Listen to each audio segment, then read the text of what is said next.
He fired a single bullet into the Montana sky and begged God for someone, anyone. 2 days later, a freight wagon rolled into his yard carrying an unconscious woman, a letter addressed to the wrong brother, and the answer to a prayer he had not yet dared to believe in.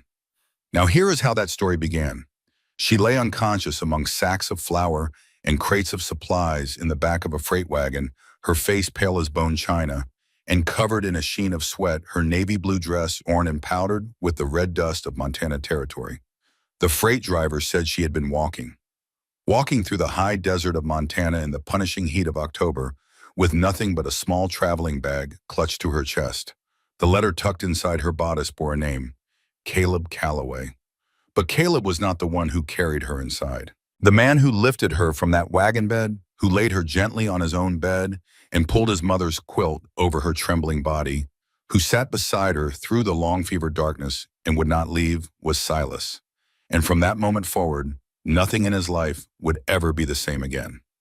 Before we go on, if you are new here, hit subscribe. I share new frontier stories every week. And drop a comment telling me where you are listening from tonight. Now let me take you back. 2 days before that wagon rolled into the yard, 2 days before everything changed, the gunshot shattered the evening silence and sent every bird within a mile scattering into the darkening Montana sky. Silas Calloway stood in the dusty yard of the log cabin he and his brothers had built with their own hands.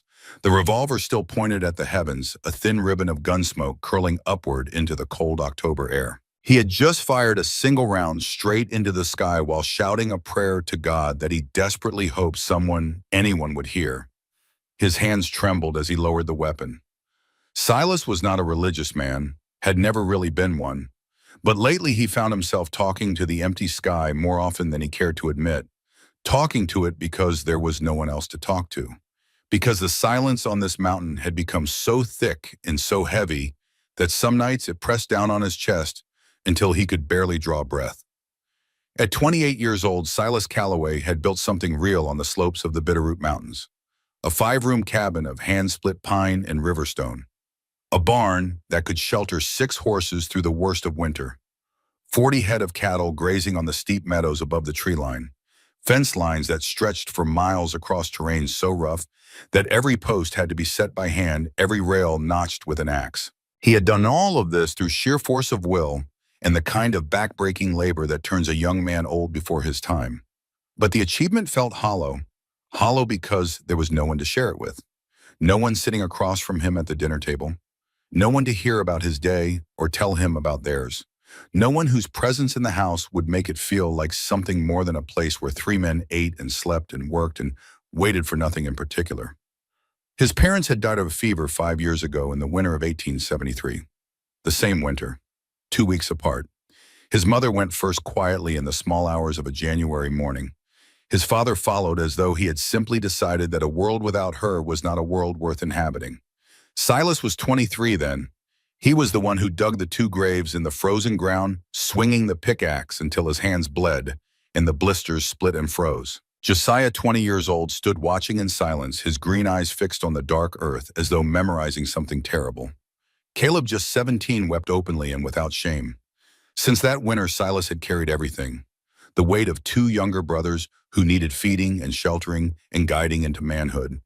The weight of a homestead that required constant labor just to keep from falling apart. The weight of decisions that no one else could make. Every board in these walls, every fence post on this mountain, every trail cut through the timber bore the mark of the Calloway brothers. But the heaviest thing Silas carried was the one no one could see. The loneliness, the bone-deep soul-grinding loneliness of a man who had built his world so that he needed no one, and then woke up one morning to discover that needing no one and wanting no one were 2 very different things. A man keeps his word, but Silas had never had anyone to make promises to except himself. Inside the cabin, Josiah sat at the kitchen table cleaning his rifle by lamplight.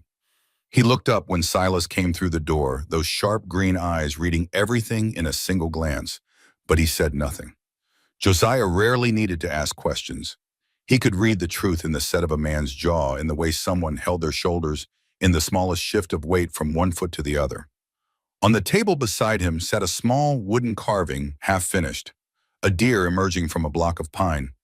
Josiah carved when he was worried. when the nightmares came, when his mind needed somewhere to hide from the memories that still woke him in the dark. Caleb came in from the barn trailing the scent of hay and horses, a wide grin spreading across his face despite there being nothing particular to smile about. That was Caleb, sunshine in a house full of shadows. "You shot at the sky again," Caleb said.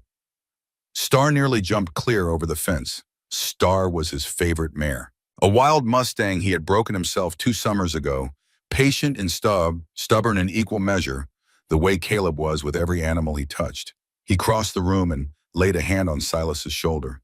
An easy gesture, the kind of casual contact that only the youngest brother could get away with when dealing with a man as guarded as Silas Calloway. "You need sleep, Silas. You look like you got dragged behind a wagon." Silas did not answer. He hung the revolver on its peg, sank into the rocking chair beside the fireplace, the chair their father had built by hand from mountain ash, and stared into the flames. Outside, the last light of October bled from the sky, and the Bitterroot Peaks caught the final glow of sunset, their snow-capped summits burning amber and gold before the darkness swallowed them whole. The Calloway Ranch sat at 4,000 feet on the western slope of the Bitterroots, 15 miles of mountain road above the nearest town of Elkhorn. 15 miles of switchbacks and creek crossings, and narrow trails carved into granite. In summer, the ride took 3 hours. In winter, when the snow piled 6 feet deep and the wind came screaming off the Continental Divide, the ranch might as well have been on the moon. The nearest neighbor was 8 miles south. The nearest doctor was in Elkhorn when he was there at all, which was not often. It was beautiful country, the kind of beauty that could stop your heart. Pine forests so thick the sunlight came through in cathedral shafts. Creeks running cold and clear over beds of white stone, their water straight from the snowmelt above. Meadows of blue bunch wheatgrass that rippled like green oceans in the wind. Elk moving through the timber at dawn. Eagles circling overhead in slow spirals riding the thermals. Beautiful, and lonely enough to drive a man to fire his gun at the sky and beg God for an answer. What Silas did not know, what he would not learn for 2 more days, was that an answer was already on its way. And it was coming in the form of a 22-year-old woman from Boston, Massachusetts, who was at that very moment sitting on a stagecoach rattling across the Montana plains with $4 to her name, a letter from a stranger, and the desperate hope that the life she was running toward would be better than the one she was running from. But before we get to Clara Winslow and her journey west, there is something else you need to know. A secret, one that would change everything. 6 weeks before that gunshot prayer, Caleb Calloway had done something without telling anyone. He had written a letter, not to a friend, not to a relative, not to a business associate. He had written to a newspaper in Boston, Massachusetts, answering an advertisement in the mail order bride section.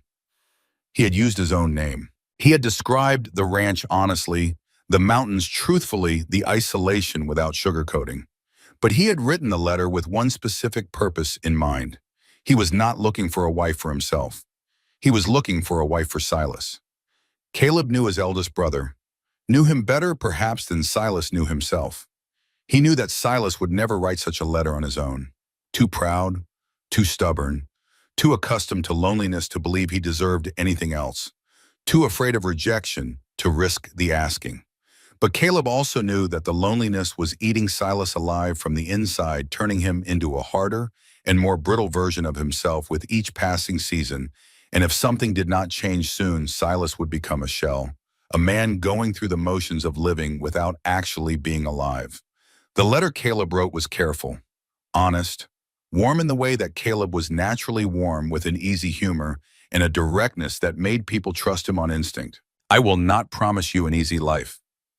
Miss Winslow," the letter read, "Montana winters can kill a person, and a ranch in the mountains is not a tea parlor in Boston. But I promise you truth, respect, in a place where you will never need to pretend to be someone you are not. If that is good enough for you, then you are good enough for us." A woman named Clara Winslow had written back. Her letter was intelligent, sincere, and carried a depth of feeling that surprised Caleb. She wrote about books she loved, about wanting a life that meant something beyond mere survival, about the need to start fresh in a place where no one knew her name or her history. She did not sound desperate. She sounded determined. And that Caleb thought was exactly what Silas needed. The problem was that Clara was now on her way to Montana, And Caleb had not told Silas. He told Josiah. Late one night while Silas slept, Caleb sat across from his middle brother at the kitchen table and laid out the whole plan. Josiah listened without interrupting, his hands still moving in their steady rhythm as he cleaned the barrel of his rifle. When Caleb finished, Josiah was quiet for a long time. The kind of silence that from anyone else would have been uncomfortable, but from Josiah was simply the sound of thinking.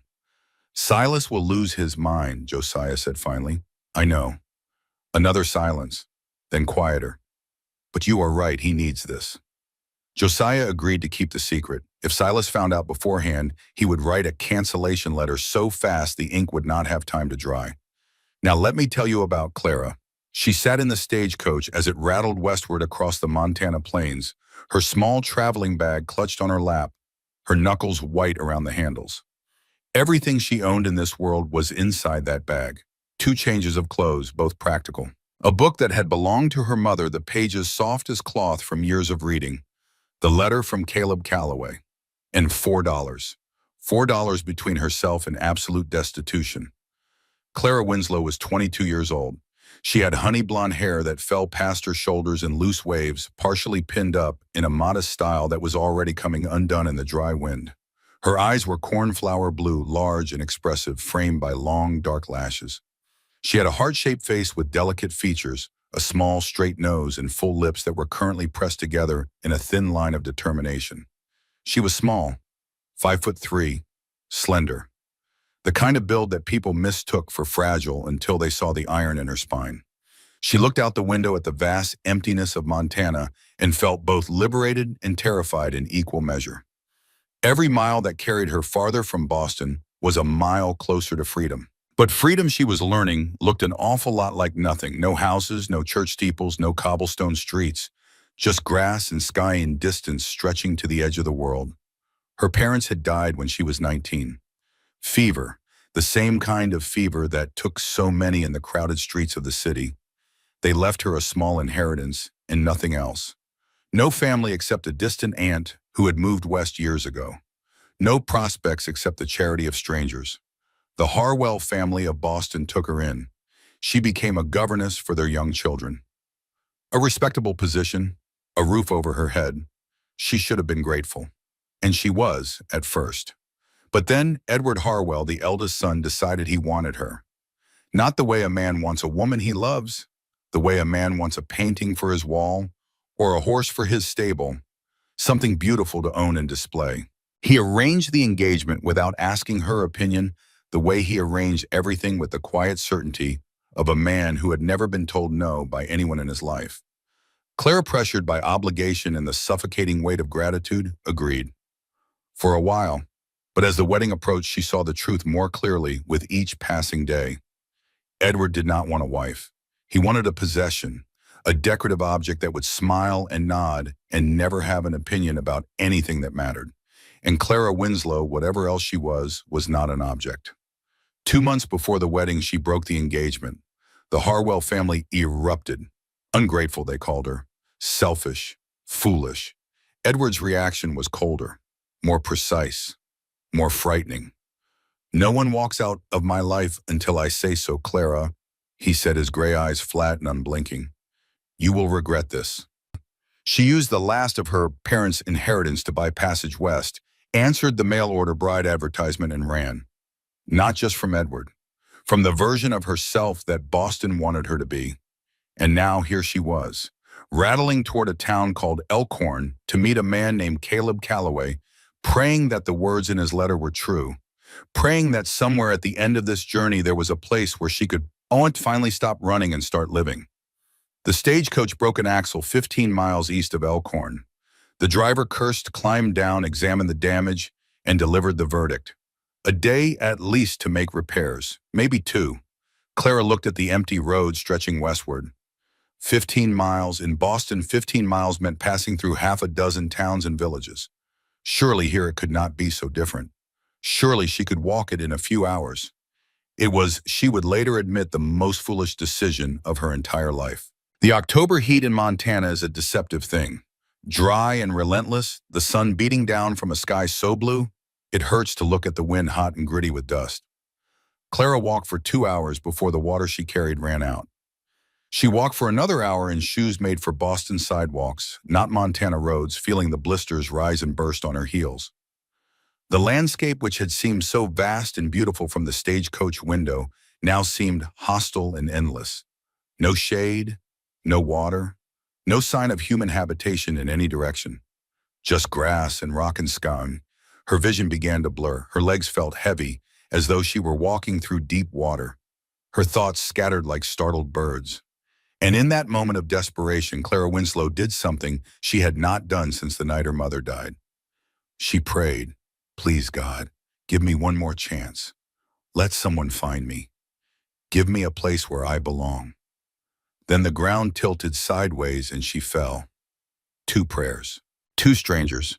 One standing on a mountaintop shouting his loneliness at the sky. One lying face down in the dust of a Montana road. Neither knew the other existed. But sometimes prayers are answered in ways that no one expects. Tom Fisher found her. Tom was a freight driver who hauled supplies between towns along the Bitterroot Valley. He was a grizzled man in his 50s who had seen enough of the frontier to know trouble when it was lying unconscious in the middle of the road. He loaded Clara into the back of his wagon, checked her pulse, felt the fever burning through her skin, and made a quick calculation. The Callaway Ranch was the closest habitation. 7 miles. Doc Miller was out of Elkhorn, making calls to ranches up north, and would not be back for days. The freight wagon came roaring into the Callaway yard in a spray of gravel and dust. Tom was shouting before the wheels stopped turning. "Silas, thank God you are here. I need your help, and I need it now." Silas came running from the barn. He reached the wagon and looked into the bed, and there she was, lying among the flour sacks and supply crates, face white as paper covered in sweat, navy blue dress torn and filthy with dust, honey blonde hair tangled and plastered to her damp forehead and neck. She looked small. She looked broken. She looked like the answer to a prayer he had not yet dared to believe in. "Found her about 10 miles east," Tom explained quickly. "Collapsed on the side of the road. Walking, can you believe that? Walking through this heat with nothing but a small bag. Fever is bad. She needs water and rest, and she needs it now. Doc Miller is not in town. Your place was the closest. I figured you would help." Silas did not hesitate, not for 1 second. "Bring her inside." He climbed into the wagon bed and slid his arms beneath the unconscious woman to lift her. She was lighter than he expected, or perhaps the urgency made her seem so. He could feel the heat radiating from her body, the fever burning through the fabric of her dress. Her head fell against his shoulder as he carried her across the yard and through the door of his cabin. Josiah was already clearing the bed. Caleb was already fetching the water. "Put her on your bed," Tom directed. Silas did not argue, even though it was his only bed. He laid her gently on the quilt his mother had sewn, the last thing his mother's hands had ever made, and the woman stirred slightly, her eyelids fluttering but not opening. Tom left instructions for care and then had to go. Supplies waiting in Silver City, a schedule to keep. 3 brothers stood in the small bedroom, looking down at the stranger in their eldest brother's bed. That was when Caleb saw the bag. He picked it up, opened it, found the clothes, the book, and the letter. His letter, his handwriting. His words on paper that he had sent to a woman in Boston 6 weeks ago, promising her truth and respect, in a place where she would never need to pretend. The color drained from Caleb's face. Slowly, with the careful deliberation of a man approaching a rattlesnake, he drew the letter from the bag and held it out to Silas. "You need to read this." Silas took the letter, read it. His amber eyes widened. He looked at Caleb, looked at Clara, looked back at Caleb. "What have you done, Caleb?" The silence in that room could have crushed stone. Silas stood with the letter in one hand and his brother's betrayal in the other, and for a long moment the only sound was the feverish breathing of the woman on the bed, the woman who had traveled 4,000 miles to marry a Callaway. Just not the one she was looking at. But Silas Callaway was a man who understood priorities. And right now the priority was not his anger. It was the stranger burning with fever on his bed. "We will talk about this," he said to Caleb, and his voice carried the promise of a storm that had not yet broken. "But not now." He wrung out a cloth in cold water and laid it across Clara's forehead. His jaw was clenched tight enough to crack teeth, but his hands were gentle. He pulled a chair to the bedside and began his vigil. For 3 days, Silas Calloway sat beside that bed. He changed the cool cloths every hour using water from the creek that ran ice cold even in October to snowmelt from the peaks above. He dribbled small amounts of water between Clara's lips when she surfaced enough to swallow, careful not to give too much too fast, the way he had learned from nursing sick cattle through bad winters. He talked to her softly, not knowing if she could hear, telling her about the ranch, about the weather, about the way the light hit the mountains in the morning. Anything to fill the silence. Anything to make the room feel less like a death watch and more like a place where someone might wake up. Josiah took over every chore on the ranch without being asked, fed the chickens, checked the cattle, repaired the section of fence that had come loose, brought in firewood, checked the traps on his morning patrol. That was Josiah's way. He did not offer words of comfort. He offered action. Silent, steady, unfailing action. Caleb cooked. Simple things, porridge, broth, coffee that he carried up to Silas every few hours, setting the cup on the bedside table without speaking. It was his way of apologizing, not with words but with the constant quiet reminder that he was still here, still family, still trying. In the deep hours of the second night, Clara's eyes opened for the first time. Cornflower blue, glazed with fever, unable to focus. She tried to sit up and Silas pressed her shoulder gently back down. You need to rest. You are safe here. Her eyes found his face in the dim glow of the oil lamp, fear and confusion swirling in the blue. Where? Her voice was barely a whisper, dry and cracked as old leather. My ranch, about 15 miles outside Elkhorn. A freight driver found you collapsed on the road and brought you here. You have a fever, but you are going to be all right. I promise. Something in his tone reached her. Not the words themselves, but the weight behind them. The quiet certainty of a man who did not make promises he could not keep. She relaxed back against the pillow, her eyes still searching his face. Thirsty. Silas poured fresh water from the pitcher and cradled her head with his free hand, bringing the cup to her lips.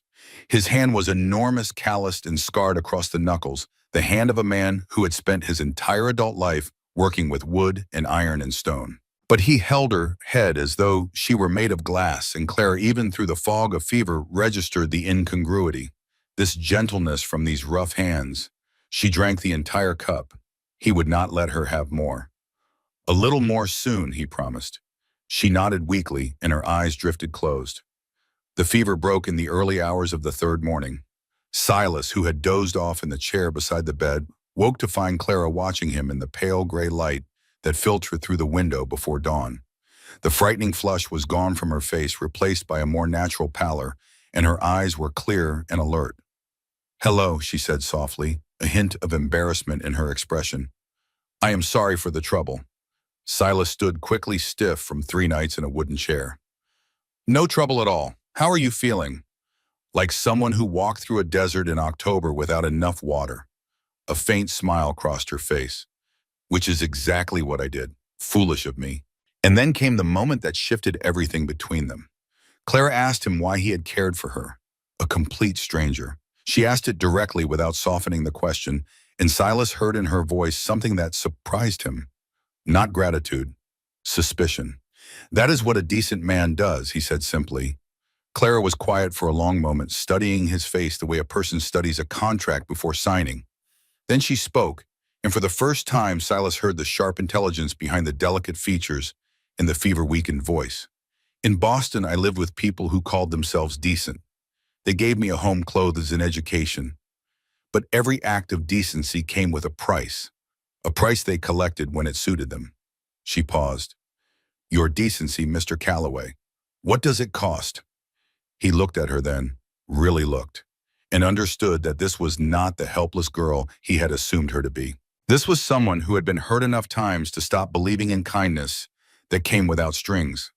And that realization, strange as it was, made him respect her instantly.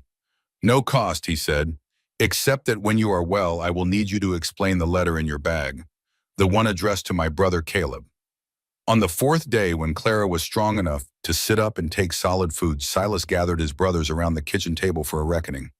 Clara sat in the rocking chair by the fire, wrapped in a blanket, watching with those alert blue eyes. Caleb confessed everything. The mail-order bride advertisement.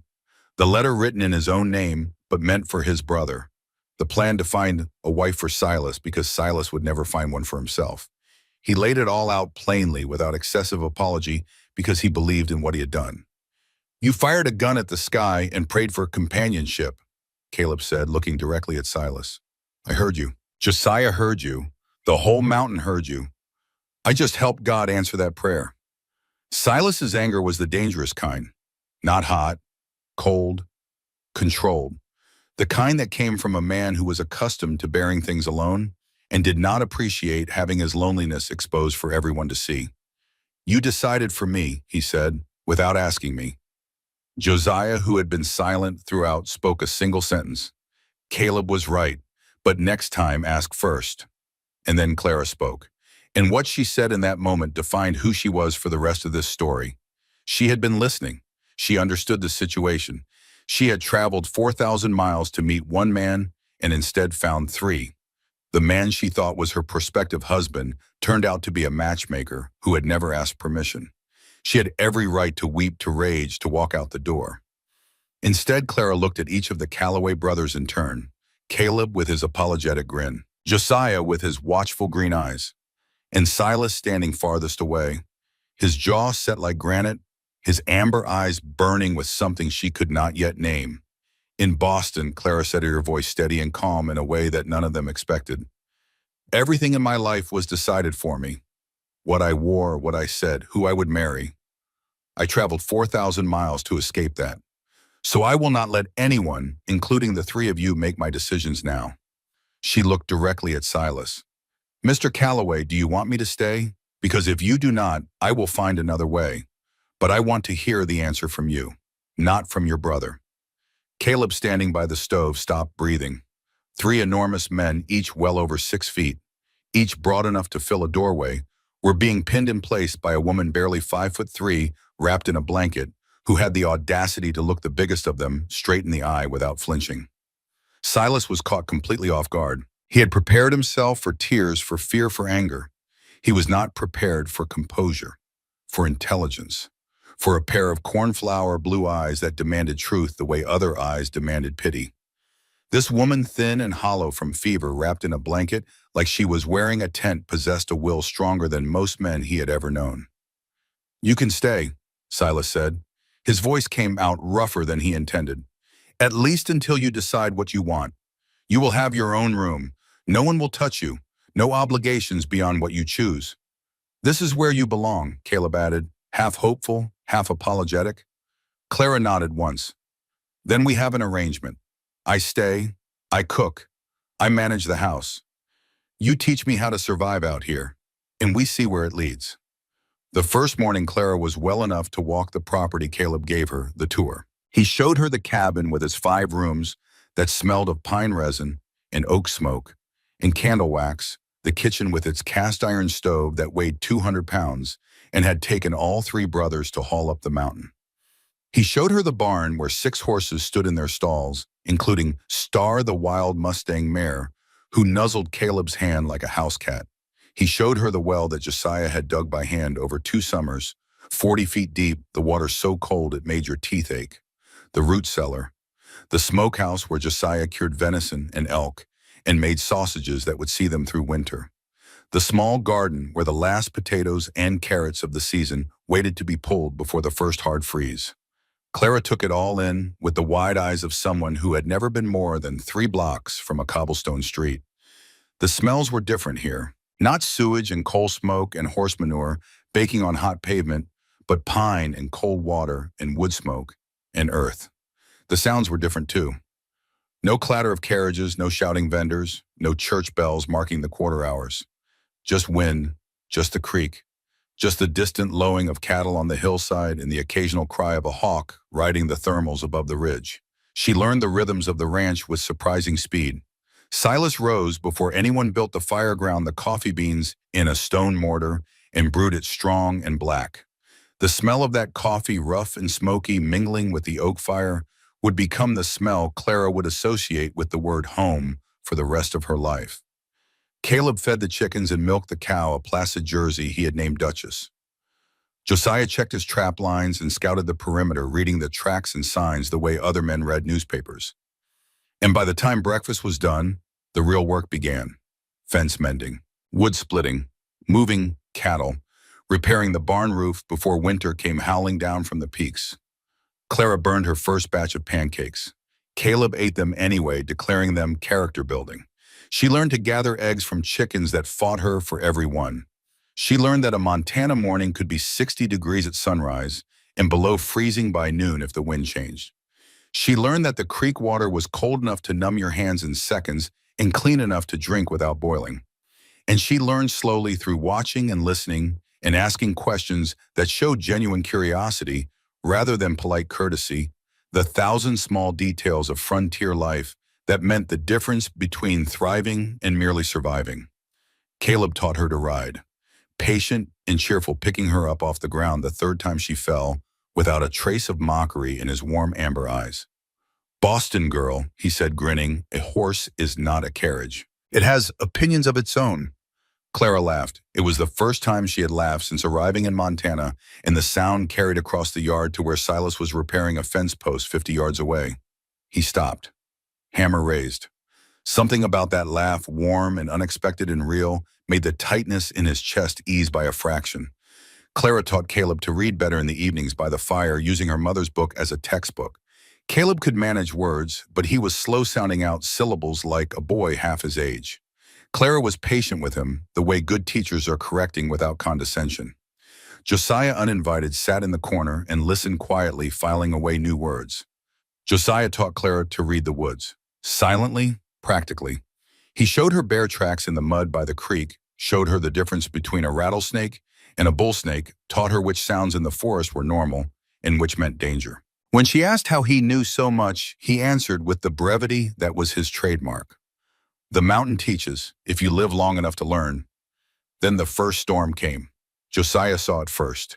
He stepped onto the porch at dawn, looked at the sky, looked at the mountains, and saw the black clouds stacking up over the Bitterroot Peaks, the wind shifting northwest, the air heavy with the metallic smell that precedes snow. 2 words. Storm coming. Bad one, before noon. What followed was a masterclass in frontier teamwork. Silas and Josiah rode out to push the cattle into a natural stone windbreak on the lee side of the ridge. Caleb reinforced the barn, hammering loose boards and spreading extra straw for the horses. And Clara worked. She did not stand in the cabin and wait. She hauled firewood, smaller loads than the brothers, but she hauled it stack after stack from the woodpile to the indoor store. She chased chickens into the coop, getting pecked twice and cursing under her breath in language she had picked up in Boston drawing rooms.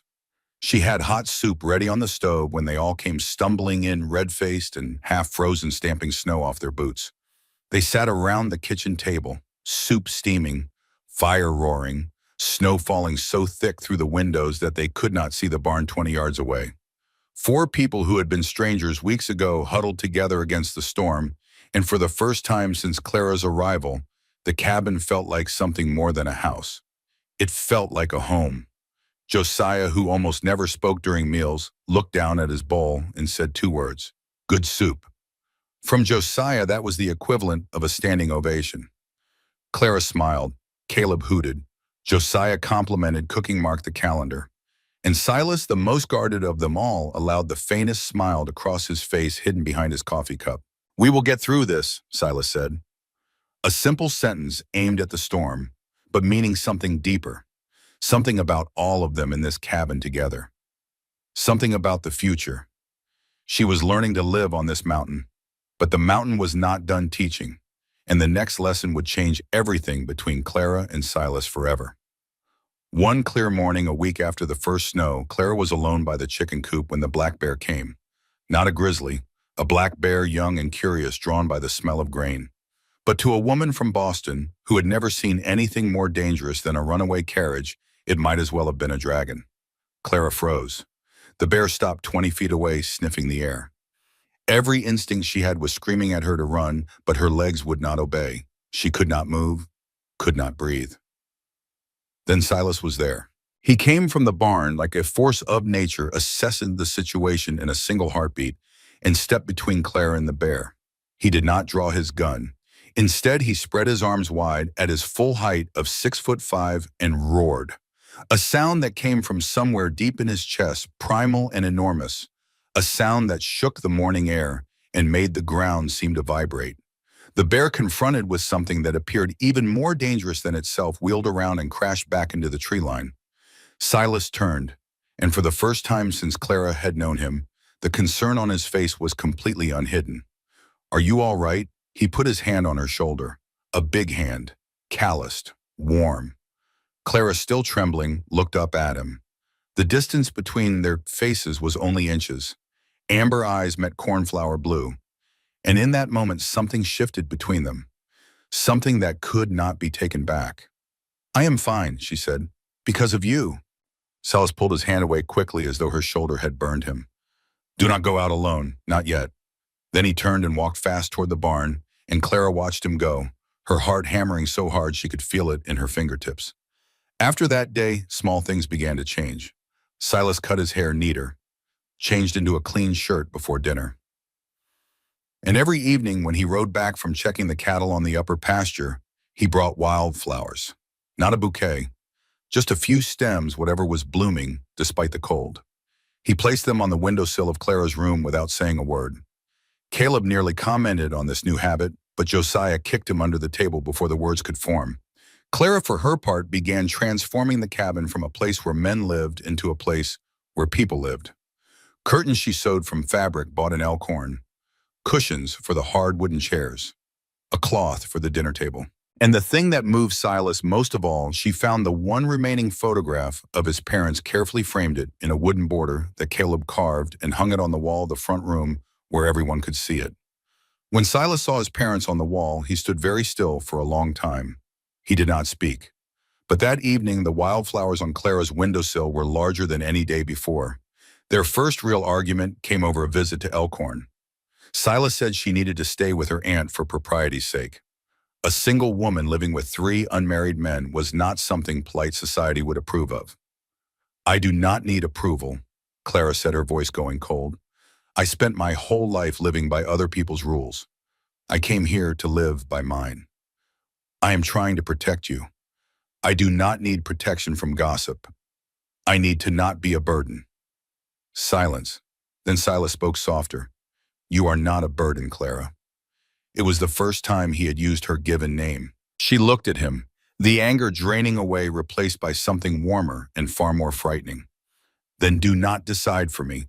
Ask me what I want." "What do you want?" "To stay here until I decide otherwise." They drove to Elkhorn the next day. Clara's Aunt Maggie, a warm woman in her late 40s with her dead sister's eyes, recognized her niece instantly and pulled her into an embrace that was half laughter and half tears. Robert Thornton, Maggie's husband, shook Silas's hand with a look that said he was measuring the man against the responsibility of a niece. On the ride home, the wagon rolling through mountain country painted gold by the setting sun, Clara broke the comfortable silence. "Caleb told me about the night you fired your gun at the sky and prayed." Silas stiffened on the bench seat beside her. "The boy talks too much." "Are you ashamed of it?" "Yes." "Do not be. I prayed too. When I was walking through that desert, when I thought I was going to die, I asked God to let someone find me, to give me one more chance." A pause. "And then Tom came along, and then you were there." Something passed between them in that moment, an acknowledgement that their connection ran deeper than coincidence, deeper than a letter written by a well-meaning younger brother, deeper than a broken axle and a foolish decision to walk. Something closer to destiny. Silas wanted to reach for her hand, wanted to tell her that he had been thinking the same thing every night for weeks, but he held back, afraid of moving too fast, afraid of frightening away the best thing that had ever happened to him. "Winter always ends," he said quietly, and Clara understood he was not talking about the weather. That night, for the first time since she had arrived at the Callaway Ranch, Clara did not bolt her bedroom door. She was not entirely sure what it meant, but she thought perhaps he would understand. What she had not yet told Silas about Edward Harwell, about the threat he had made, about the man who might even now be searching for her across a continent, would soon catch up to her. And when the truth came out, everything between them would be tested to its breaking point. 3 weeks after Clara Winslow arrived at the Callaway Ranch, the porch had become their cathedral. Every evening after the work was done and the dishes were washed and the fire was banked low for the night, Silas and Clara would sit out there in the two chairs that faced west, watching the sun bleed out behind the Bitterroot Peaks, and they would talk. They talked about everything and nothing. Clara told him about her parents, about the bookshop in Boston, where her mother had taken her every Saturday, about the way her father smelled of ink and tobacco and the peppermint candies he kept in his vest pocket. Silas told her about his own parents, not the way they died, but the way they lived. His mother, who taught school before she married, who read to her three sons every night by lamplight, who could quiet a crying baby and solve a mathematics problem in the same breath. His father, stubborn as granite, a man from the Scottish Highlands, who loved the land the way some men love religion, completely and without apology. They talked about books Clara had read and Silas had not, about places Clara had been and Silas could not imagine, about the way light moved across the valley floor at different hours of the day and how the color of the mountains changed with the seasons. They talked about loneliness, though neither used the word. They circled around it the way you circle around a fire, getting close enough to feel the warmth, but never close enough to get burned. But there was one thing Clara had not told him. One piece of the story she kept locked behind her ribs, pressed tight against her heartbeat where no one could reach it. She had told Silas about the engagement, told him it was arranged against her will, that she had broken it, that the family had been furious. But she had not told him about Edward's final words. She had not told him about the threat. And she had not told him that the man she was running from was the kind of man who kept his promises the way a snake keeps its venom. Always ready, always waiting. She had not told him because she was afraid. Not of Edward, not anymore. She was afraid that if Silas knew, if he understood the full weight of what she had brought to his doorstep, he would send her away. Not out of cruelty, but out of duty. He would decide that the safest thing for everyone was to remove the source of danger, and the source of danger was her. And Clara could not bear the thought of being sent away from this mountain. Not now. Not when the wildflowers kept appearing on her windowsill every morning, placed there by hands that would never admit to placing them. Not when the porch conversations had become the thing she looked forward to most in every day. Not when the word home had started to mean something again for the first time in 3 years. She should have told him sooner. She would realize that later when the cost of her silence was measured in blood. It was Josiah who found the first sign. He was on his morning patrol, moving through the timber above the ranch with the silent precision that was as natural to him as breathing. His green eyes caught what most men would have missed entirely. Boot prints at the edge of the tree line, 50 yards from the fence. Not ranch boots, not the wide, flat soles of working men. These were narrow, heeled, the kind of boot a man bought in a city store and wore on cobblestone streets. And beside the prints, ground into the frozen earth, a cigarette stub. Expensive tobacco, Eastern brand. Josiah picked up the stub, held it to his nose, and memorized the smell. Then he followed the tracks backward through the trees, reading the story they told. One man. He had come from the south, following the main trail up the mountain, then left the trail about a mile from the ranch and moved through the forest to reach this observation point. He had stood here for some time, long enough to smoke 2 cigarettes, long enough to watch. Josiah reported to Silas with his usual economy of words. Someone watching us, city boots, Eastern tobacco, one man, maybe more. Silas's jaw tightened. From that moment, the rifle stayed within arm's reach. Clara was not to be out of sight when she was outdoors. The porch conversations continued, but now Silas sat facing the tree line. Then the letter came. Aunt Maggie rode up the mountain road on a cold morning with an envelope in her coat pocket and worry carved deep into her face. The letter had arrived at the Elkhorn post office, addressed to Clara Winslow. Maggie, who knew the postmaster and who had been receiving Clara's mail on her behalf, opened it. She read it once. Then she saddled her horse and rode 15 miles without stopping. The letter was brief. The handwriting was precise and elegant, the penmanship of a man who had been educated at the finest schools and who wielded language the way other men wielded weapons. Clara, did you think distance could hide you from me? I have sent men to find you, and they have found you. I am giving you 1 week to return to Boston voluntarily. If you do not, I will come personally. And believe me when I tell you that the ranchers you are living with will not enjoy the consequences. It was signed Edward Harwell. Silas read the letter, then read it again, then set it on the kitchen table and looked at Clara with amber eyes that burned with something she had never seen in them before. Not anger exactly, something deeper than anger. Something that came from the same place as the gunshot prayer he had fired into the sky the night before she arrived. You should have told me, he said. His voice was quiet, the kind of quiet that is more dangerous than any shout. Clara, her eyes filling with tears she refused to let fall, nodded. I know, I was afraid. Afraid of what? That you would send me away. That I would become a burden instead of... She stopped, swallowed. Instead of what? Instead of someone worth keeping. The silence in that kitchen was absolute. The fire popped, the wind pressed against the cabin walls, and Silas Calloway, who had spent 5 years building walls around his heart that no one could breach, felt them crack. Not break, not yet, but crack the way ice cracks on a river in spring, thin lines spreading outward from a single point of pressure. You are not a burden, Clara. His voice dropped lower, rougher, as though the words cost him something physical. And no one will take you from here unless you want to go away from. That is a promise. A man keeps his word. And that was a promise he intended to keep with everything he had. Josiah took the letter, folded it once, and slid it into his shirt pocket without expression. I need a detailed description of this man. Everything you remember. Then he stood, took his rifle from the wall, and disappeared into the forest. When he returned, his report was delivered in the flat, precise tone of a man cataloging facts. 3 men camped in the timber, 2 miles south of the ranch. Good horses, new rifles, city boots. They were watching the trail, the only road in or out. Caleb, for the first time since Clara had known him, lost his smile. His face hardened into something older and more serious than his 22 years should have allowed. I brought her here, he said to Silas. This is my responsibility. Silas shook his head once. She is here. She belongs here. This is the responsibility of all of us. It was the first time he had said that Clara belonged. Not that she could stay, not that she was welcome, that she belonged. And Clara, hearing it, felt something break open in her chest that she had been keeping sealed for a very long time. Stronger together than apart. The ambush came 3 days later. Josiah left the ranch before dawn, the way he always did, riding the dun gelding. He had trained himself, the horse that knew how to move through timber without snapping a branch.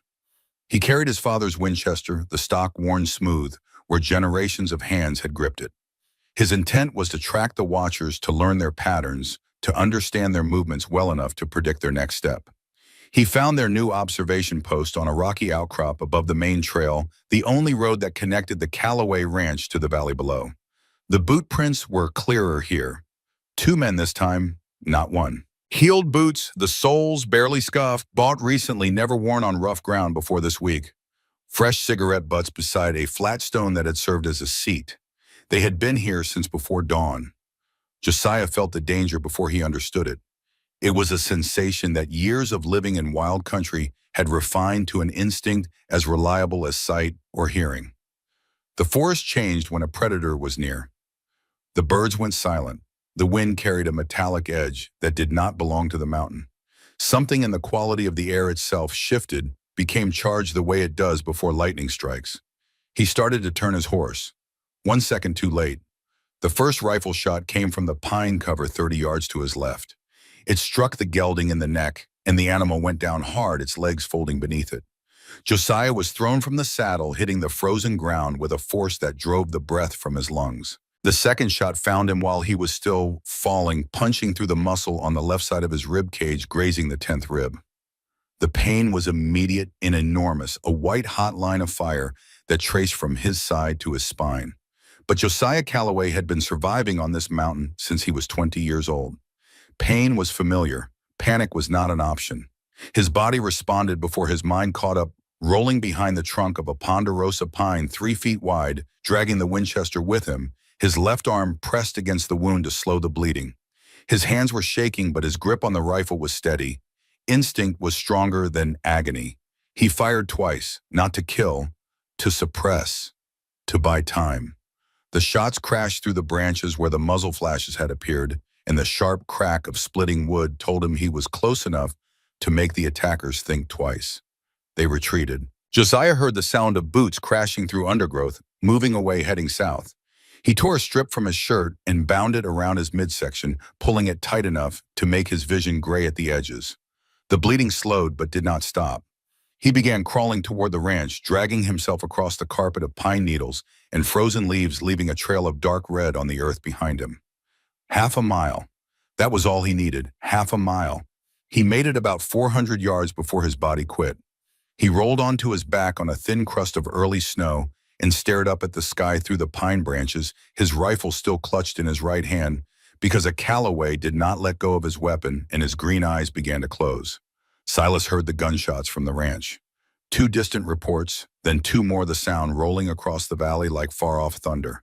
He was saddled and riding within 30 seconds. He found Josiah lying in the snow, eyes shut, face the color of ash blood soaking through the makeshift bandage and spreading across the white ground in a pattern that looked like spilled paint. Silas dropped from his horse and knelt beside his brother. His fingers found the pulse point at Josiah's neck. There, weak and too fast, but there. Still beating, still alive. He got his arms under Josiah's back ends and lifted him, 190 pounds of dead weight, but the adrenaline made it feel like nothing, like lifting a child. He draped Josiah across the saddle, one hand holding his brother in place, the other gripping the reins, and brought the horse into a gallop toward home. Caleb heard the hoofbeats and came running from the barn with a rifle in each hand. Clara stood in the doorway. She watched Silas thunder into the yard, Josiah draped across the horse, like a sack of grain blood running in a steady stream down the horse's white belly and dripping into the dust. And she saw Silas's face. The face that was always composed, always controlled, always the granite mask of a man who carried the world on his shoulders without complaint. That face was white, bloodless. His amber eyes, usually so sharp and steady, were wild with a terror she had never seen in them before, and hoped she would never see again. "Josiah," Silas said. One word. His voice cracked on it like wood splitting. Clara looked at Josiah, the man who left warm water outside her door every morning before she woke. The man who killed rattlesnakes on the path she walked without telling her. The man who smiled so rarely that when he did, it felt like watching the sun come out after a week of rain. He was unconscious. He was bleeding. And he needed her right now more than he had ever needed anyone. She made her choice in a heartbeat. "Silas, boil water. 3 pots. Now." Her voice came out calm, clear, and commanding in a way that surprised even herself. "Caleb, every clean cloth in this house. Tear them into strips and bring the whiskey. Not for drinking." Silas, who was accustomed to giving orders, not taking them, looked at Clara, 5'3", hands already red with Josiah's blood from helping lift him onto the bed, and in her cornflower blue eyes a steadiness that he recognized because it was the same steadiness he saw in the mirror on his worst days. The steadiness of someone who knew what needed to be done and would not stop until it was done. He obeyed. Not because he was weak, because she was right. Because in this moment, knowledge mattered more than muscle. Because the woman from Boston, who could not saddle a horse 6 weeks ago, was now the only person on this mountain who knew how to save his brother's life. Clara examined the wound with practiced fingers, pressing gently but thoroughly, the way she had read about in the medical texts she had studied during those long, lonely evenings in the Harwell Library. Not because she had planned on becoming a doctor, because on the nights when Edward was at his parties and she was alone in that vast empty house, the medical books were the only ones in the library that no one else had read, and so she read them. Cover to cover, anatomy, surgical technique, wound care, knowledge that had been theoretical until this exact moment. The bullet had passed through cleanly. Entry wound on the left side, exit wound in the back. No lodged projectile. She listened to his breathing. No rasping, no bubbling, no whistling. The lung was intact. The blood was dark, not bright, flowing steadily, but not spurting. Muscle wound, not arterial. "He will live," Clara said, and Silas, standing in the doorway holding a pot of boiling water, nearly dropped it from the force of his relief. "If we prevent infection." For 3 days, Clara nursed Josiah back from the edge. She cleaned the wound with boiled water and then with whiskey, and when the liquor hit the raw flesh, Josiah, half-conscious, snarled with pain and then managed a protest so weak it was almost comical. "That was good whiskey," Clara, without missing a beat, replied, "and now it is saving your life, so hold still and be quiet." Caleb, standing in the doorway, bit his fist to keep from laughing, despite the gravity of the situation. She changed the bandages 3 times a day, inspecting the wound each time for the red streaks and foul smell that would mean infection. She forced water down his throat every hour, spooning it past his lips the way you feed a sick child. She kept the fire high and the room warm and the blankets clean. On the second night the fever came. Josiah burned with it, his skin hot enough to feel through the blankets, his green eyes rolling behind closed lids, his hands clutching at the sheets. Clara sat beside him through the darkest hours, replacing the cool cloths on his forehead, watching for the subtle signs that would tell her whether the fever was breaking or building. And in the deep silence of 3 in the morning, when the fire had burned low and the wind was howling outside like something alive and hungry, Clara sang. Softly, an old lullaby her mother had sung in Boston about the moon and the sea and a house that was always waiting with a light in the window. Josiah's hand found hers in the darkness. His grip was weak but desperate, the grip of a man clinging to something real in a world that had gone shapeless and terrifying. He whispered a single word, "Mother." Clara's tears came then, silent and unstoppable, sliding down her cheeks and dripping onto the quilt. But her voice did not waver. "Not your mother, but I am here, and I am not going anywhere." Something in her voice reached him even through the fever. His face softened, his breathing steadied. His grip on her hand relaxed, though he did not let go. Silas stood outside the bedroom door for most of those 3 days. He watched Clara work, watched her small hands move with gentle precision as she changed the bandages, watched her soft voice turn firm, and brooking no argument when she told Josiah to drink to rest, to stop trying to sit up. Watched her pour herself into the care of his brother with a selflessness that left no room for pretense or performance. This was real. This was who she was. And the love that rose in Silas Calloway's chest during those 3 days was so powerful that it frightened him. Because he had been telling himself for weeks that what he felt was gratitude or admiration or simple affection. But watching Clara save his brother's life with knowledge from books and iron from her own soul, he could no longer pretend. This was love. The kind of love that rearranges everything inside you. The kind that makes you realize the life you were living before was only half a life. "She has earned every part of this life," Silas said to Caleb one evening, not knowing that Clara, inside the room with the door cracked open, could hear every word. On the 3rd morning the fever broke. Josiah's eyes opened clear and green and sharp as cut glass. The first thing he saw was Clara asleep in the chair beside his bed, her head resting against the mattress, her hand still holding his. She looked exhausted, dark circles under her eyes, her honey blonde hair unpinned and tangled. But Josiah, in that first waking moment, thought she looked like the most tired angel he had ever seen. He did not wake her. He lay still, looking at the ceiling, feeling her hand in his warm and small and real. And for the first time in 5 years, the word alone did not apply to him. When Clara woke and saw him watching her, she pulled her hand back, flustered. Josiah, who spoke less than any man in Montana territory, said 2 words that carried more weight than most men's speeches. "Thank you." Then, because the tracker in him never slept even when the rest of him nearly died, he added, 2 men, rifles, city boots." That evening, the 4 of them gathered in the kitchen. Caleb had ridden to Elkhorn to alert Sheriff Mercer and returned with news that sat in the room like a loaded gun. Edward Harwell had arrived in Montana. He was staying at the hotel in Elkhorn. He had 2 men with him matching the description of the ambushers and a lawyer carrying a briefcase full of papers intended to establish a legal claim on Clara as property of the Harwell family. Clara heard this and went very still. Then she spoke, and her voice was steady even though her hands were not. "I should leave. If I go, he will leave you alone. All of this Josiah being shot, the threats, all of it is because of me." 3 voices answered at once. 3 brothers who agreed on almost nothing except this, "Silas, you are not going anywhere." Josiah from the bed, his voice thin but certain, "You stay."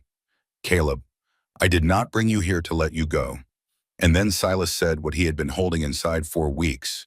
He stood in front of Clara, the difference in their heights, making him look down at her the way a mountain looks down at the valley below it.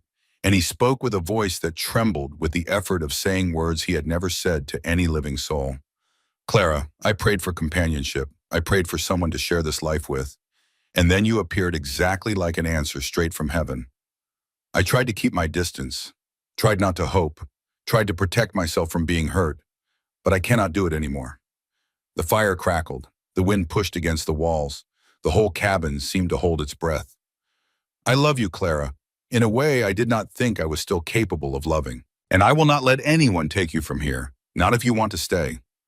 Clara stepped forward. She placed her small hand flat against his chest directly over his heart. She could feel it hammering beneath her palm fast and hard, the heart of a man who was terrified not of bears or blizzards or gunmen, but of this, of being vulnerable, of being seen. I want to stay, she said. I want to stay with you. I have loved you since the night you told me about your mother by the fire, since the morning I found wildflowers on my windowsill and knew you had put them there and would never admit it. I want to build this life with you, Silas. Please let me stay. Silas bent down, closing the distance between them, and pressed his lips to her forehead. Gentle, reverent, full of a promise that did not need words because it was written in every line of his body, in every day he had woken before dawn, to build this place in every silent prayer he had sent into the Montana sky. Stay, he whispered. Forever. I did not expect you, but I am not letting you go. The next day, Silas and Clara rode down to Elkhorn together. They went to the sheriff's office first, where Daniel Mercer, a decent man stretched thin by too much territory, and too few deputies listened to their account and examined the threatening letter. He was sympathetic but honest. I need more than a letter and a suspicion to arrest a man from Boston with a lawyer in his pocket.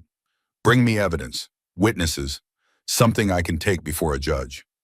When they stepped out of the sheriff's office and onto the wooden sidewalk, Edward Harwell was waiting. He stood on the opposite side of the street, immaculate in a black vest and a wool overcoat that would have been appropriate in a Boston drawing room and looked absurd in the dusty frontier town of Elkhorn. Tall, with black hair slicked back from a high forehead, gray eyes that held the temperature of a January creek. Beside him stood a man in a dark suit carrying a leather case.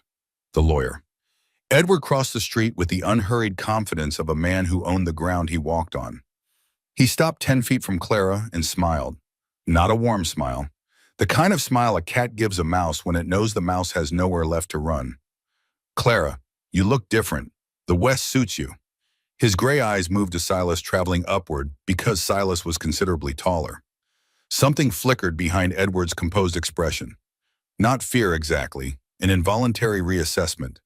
And this must be the mail-order husband, or one of several from what I hear. Silas stepped forward, placing himself between Clara and Edward.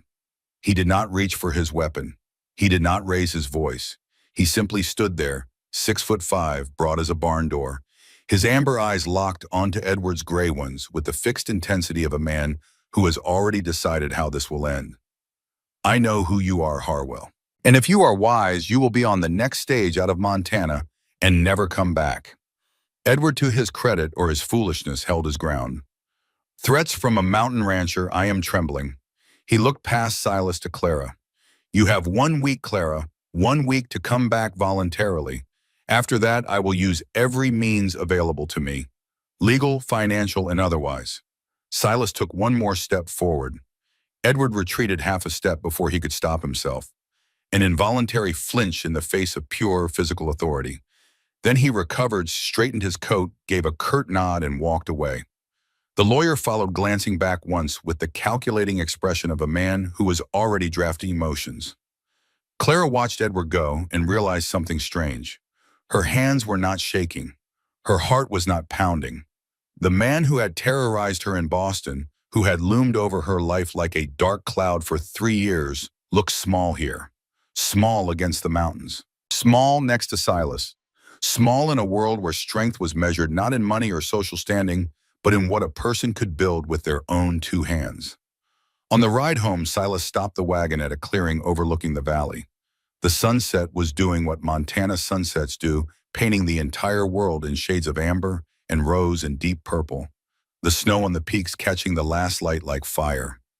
He stared straight ahead when he spoke, not at Clara, because if he looked at her, he would lose his nerve. Clara, I want to marry you, not because of the letter, not because of the situation, not because of Edward Harwell and his threats, because I love you. He paused, searching for the right words, and when they came, they were plain and unadorned and completely sightless. I do not have a diamond ring. I do not have a fine house in the city. I have a ranch on a mountain, 3 bedrooms, 40 head of cattle, and two loud brothers. But I have a promise. I will never try to make you someone you are not. I will never treat you like something to be owned. And I will spend the rest of my life trying to be worthy of you. A long silence. Mountain wind. The horse stamping one hoof on the frozen dirt. Then Silas finally turned to look at Clara and found her smiling through tears. The widest smile he had ever seen on her face. You are the worst man in the world at proposals, she said. You just listed everything you do not have. Because I want you to know exactly what you are getting, so you will not be deceived. Silas Calloway. Clara reached up and placed her hand against his cheek, her small palm warm against the rough stubble of his jaw. Yes, yes, I will marry you. With the ranch and the 40 cows and the 3 bedrooms and the 2 loud brothers. Tomorrow, if we can arrange it. Silas smiled, a real smile. Rare and slow and transforming. Like sunlight breaking through a week of clouds, turning his stern face into something warm enough to stop her breath. He leaned down the distance between them, requiring him to bend considerably, and for the first time he kissed her mouth. Brief and gentle tasting of coffee and cold mountain air, the roughness of his beard against the softness of her skin. Then he pulled back, his amber eyes bright. Tomorrow, he said, I will speak to the preacher. But tomorrow brought something else entirely. Clara rode alone to visit Aunt Maggie the following morning. The Thornton Ranch was closer to Elkhorn than to the Calloway place, and the road between them was well-traveled and considered safe. Silas had hesitated to let her go without him, but the Thornton Ranch was practically in town, and Robert Thornton was a capable man with a loaded rifle above his door. Clara would be fine. She would be safe. She never arrived. 2 riders intercepted her on the trail 3 miles south of the ranch. They came out of the tree line, fast flanking her horse before she could turn, and one of them grabbed her reins while the other pulled alongside and took her arm. They were not rough. They did not strike her or threaten her with weapons. But they were firm and they were fast, and within minutes, Clara was riding a horse she did not control, heading east toward a cabin she had never seen, and the mountain she had come to love was shrinking behind her. When Maggie Thornton realized Clara had not arrived, she did not wait. She saddled her own horse and rode straight up the mountain to the Calloway Ranch, 15 miles of hard trail, and she did it in under 2 hours because Margaret Thornton was a frontier woman who understood that speed was the difference between a problem and a tragedy. She found Silas in the yard splitting wood. The axe was still raised above his head when he saw her face. Clara never came, Maggie said. She did not need to say anything else. The axe hit the ground. Silas stood motionless for 3 seconds. To Josiah, watching from the window, those 3 seconds were the most frightening thing he had witnessed in a life that had included watching his parents die of fever 2 weeks apart. Because in those 3 seconds, the light in Silas Calloway's amber eyes went out. Not dimmed, not flickered. Went out the way a lamp goes out when you turn the wick all the way down. And what replaced it was something that Josiah recognized from the eyes of wounded animals. The blank, desperate focus of a creature that has nothing left to lose. Then Silas moved. Josiah was already standing, gripping the bedpost for support, his wound pulling with every breath, but his green eyes blazing. Caleb was checking the loads in 2 revolvers, his face set like stone, every trace of boyishness gone. We ride, Silas said. Josiah insisted on going. Silas compromised. You lead from horseback. Do not dismount. Do not run. You point. Caleb and I act. Josiah accepted. From a man who had never accepted limitations from anyone, that was its own kind of sacrifice. 3 brothers rode into the winter forest. Josiah, despite the pain that whitened his knuckles on the reins, tracked the way he always tracked, reading hoof prints in the soft snow, distinguishing Clara's horse lighter shod with mountain shoes from the horses of her captors, heavier wearing New City farrier work. He followed the trail with the patience and precision that made him the best tracker in the Bitterroot Valley, and within 3 hours he had found the cabin. It sat in a clearing 2 miles off the main trail, a prospector's shack long since abandoned. Smoke from the chimney. Two horses tied outside. Lamplight flickering through the single window. Inside that cabin, Clara Winslow sat on a wooden crate across from the man who believed he owned her. Edward Harwell had brought a china teacup from Boston. He was drinking tea from it now. His legs crossed, his posture relaxed, the very picture of civilized calm in a room that smelled of mildew and rotting wood. It was perhaps the most revealing detail of his character. Even in the wilderness, even in a decaying cabin in the middle of nowhere, he needed to recreate the trappings of control, the familiar rituals, the fine things, the illusion that he was still in charge of his world. "Clara," he said, his voice sweet in a way that made her skin crawl, "I do not want to hurt you. I never wanted that. I simply want you to come home, to come back where you belong." Clara's hands were bound in front of her loosely with rope that the hired men had tied with a certain reluctant carefulness that suggested they had rules about how they treated women. She looked at Edward across the dim, smoky room, and she waited for the fear to come.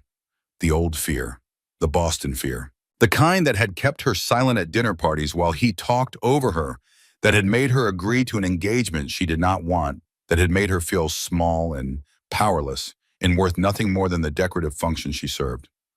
The fear did not come.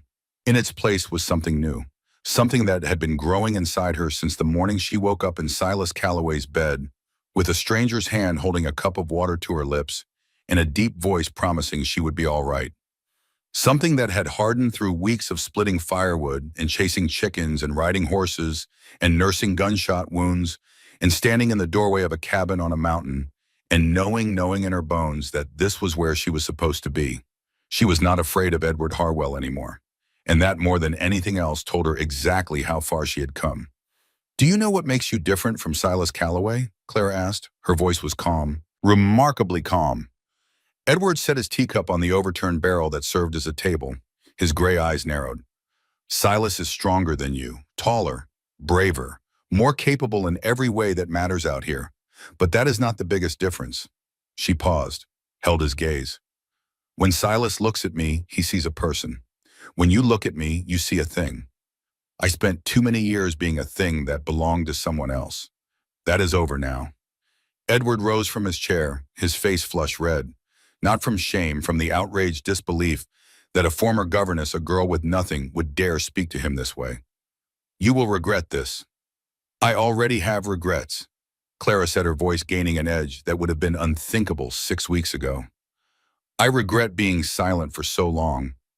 I regret letting your family treat me like property and accepting it because I thought I had no choice. But I do have a choice.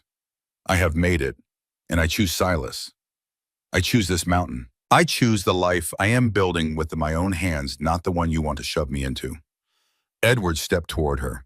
His composure was cracking the polished Boston veneer splitting apart to reveal something ugly, underneath something that had always been there, but had been hidden behind the manners and the money and the careful smile. And that was when the cabin door exploded inward. Silas Calloway filled the door frame the way a storm fills a valley, shoulders nearly touching both sides of the frame, sweat and snow on his face, his breath coming in white clouds in the cold air, his father's shotgun cradled in arms thick as pine boughs, and on his face a calm so absolute and so controlled that it was more terrifying than any rage could ever be. This was not a man who had lost his temper. This was a man in perfect command of himself, and that command was directed entirely at Edward Harwell. Edward lurched backward, his hand reaching for the pistol on the table. The two hired guns stationed outside had already made their calculation. 3 enormous men, armed furious, positioned with tactical precision. One at the back door, one on the ridge with a rifle. And this one, this mountain of a man, standing in the front entrance with a shotgun and eyes like molten gold. The hired men set their weapons on the ground and raised their hands. "We were paid to find the girl," one of them said, "not to die for her." Silas crossed the room in 2 strides and took the pistol from Edward's hand, the way a parent takes a dangerous toy from a child, without effort, without hurry. The difference in their physical strength was so vast that it did not even qualify as a contest. "You sent men to shoot my brother," Silas said. Each word landed like a hammer on an anvil. "You kidnapped the woman I love." Edward pressed against the cabin wall. looked up into amber eyes that held no mercy and no uncertainty, and for the first time in his privileged and pampered life, understood what it meant to be powerless. Truly powerless. Not the inconvenience of a business setback or a social embarrassment. The bone-deep body freezing powerlessness of standing in front of a man who could end you with his bare hands and knowing that the only reason he has not is a choice he is making second by second to hold himself back. Clara stood. She placed her bound hands against Silas's arm, a small touch on a large arm. But the weight of it was greater than any physical force. "Do not," she said softly, "do not become what he wants you to be. Let the law handle this." Silas looked at Clara. In her eyes he saw not fear but faith. Faith that he was more than his anger, more than his strength. That he was the man she had chosen not because he could break things, but because he could choose not to. And that faith, small and fierce and unshakable, pulled him back from the edge. Actions, not words. And his action was mercy. "I'm letting you go," Silas said to Edward, "because she asked me to. But if I see your face in Montana again, God himself will not be able to help you." He released Edward, who slid down the wall to the cabin floor, coughing and gasping. Caleb appeared at the back door with Sheriff Mercer, who had been alerted by Maggie Thornton and was already on his way. Edward Harwell was placed under arrest for kidnapping and conspiracy to commit assault. And then Silas turned to Clara. He wrapped his arms around her and held her against his chest, held her the way a man holds something he almost lost, held her with a desperate, trembling strength that belied every stoic mask he had ever worn. His face pressed into her hair, and he whispered the same words over and over so quietly that only she could hear them. "You are here. You are here. You are here." Josiah, watching from the hillside through the scope of his rifle, lowered the weapon and allowed himself to breathe for the first time in hours. Caleb, standing beside the sheriff, wiped his eyes with the back of his hand and pretended it was the wind. "I am not going anywhere," Clara said, her face pressed against his chest, listening to the heartbeat that had become the most important sound in her world. "I am home." "You are home now," Silas said, and his voice broke on the word home, broke wide open, and everything he had held inside for 5 years of solitude and grief and stubborn self-reliance came pouring through the crack.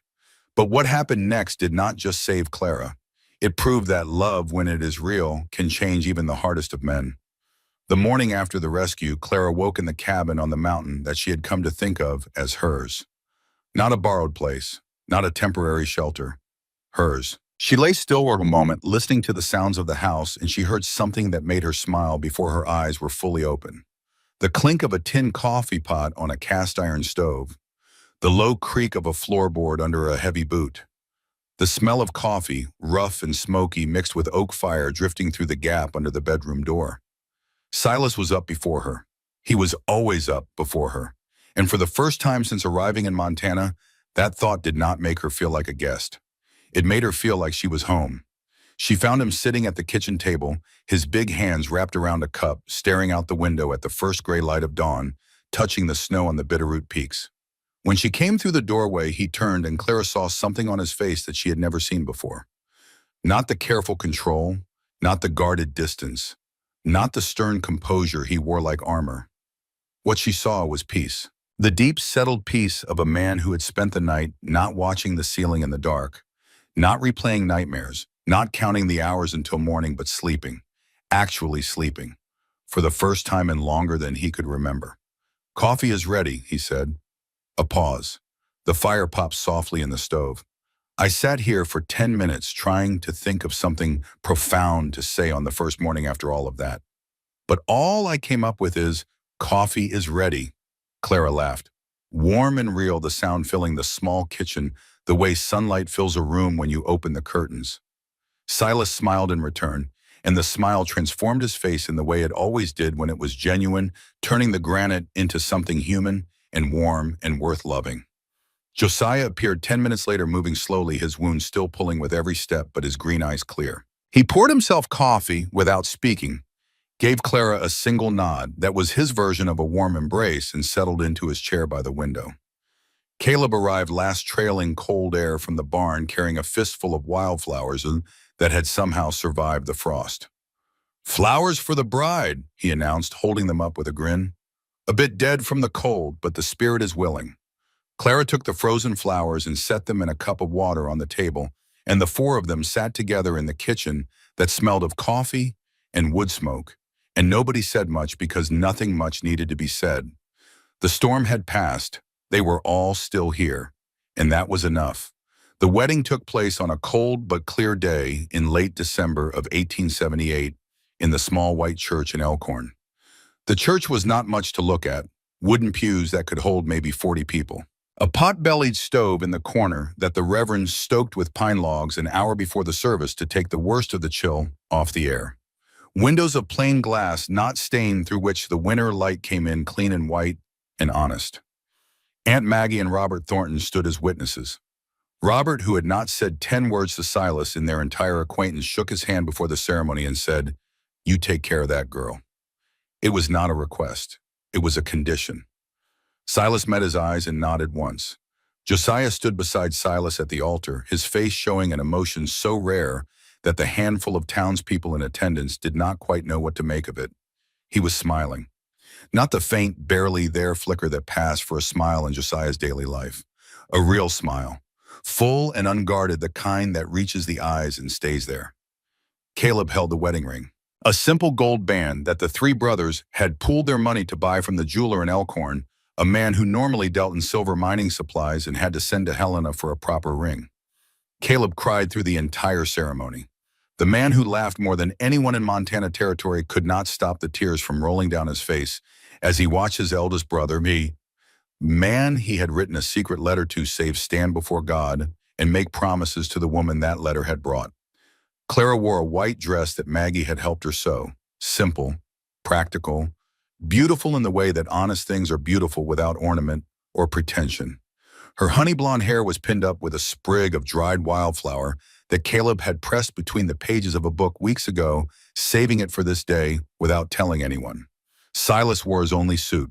He had bought it 5 years ago for his parents' funeral and had not expected to need it again for anything joyful. The fabric was slightly too tight across the shoulders now, because 5 years of ranch work had made him broader, but Clara thought he looked magnificent.